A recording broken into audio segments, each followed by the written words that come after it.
Le mésothéliome vient de rejoindre la rougeole, le chikungunya, le VIH ou encore l'hépatite A et B sur la liste des maladies à déclaration obligatoire, le plus ancien système de surveillance sanitaire français.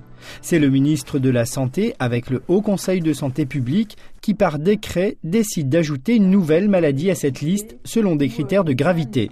Si je prends l'exemple des infections invasives à méningocoque, le biologiste ou le médecin, plus souvent le médecin, va signaler à l'ARS de façon urgente, par téléphone, par fax, par mail, le cas, afin de déclencher des mesures préventives autour des cas. C'est-à-dire dans la famille, dans l'entourage, voire dans la collectivité, l'école, le lieu de travail, pour limiter la diffusion de la maladie.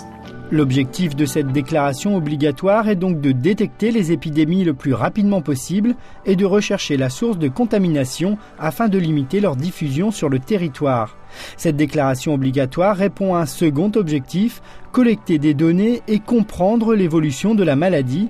Grâce à ces informations, les autorités sanitaires peuvent alors mettre en place des programmes de prévention et d'action de santé publique. Autre exemple, la listériose.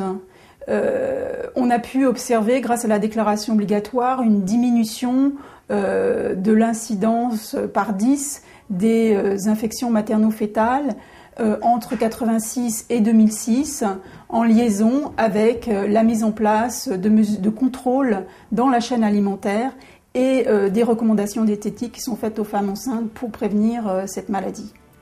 Avec 1000 cas en moyenne chaque année en France, le mésothéliome devient donc la 31e maladie à déclaration obligatoire.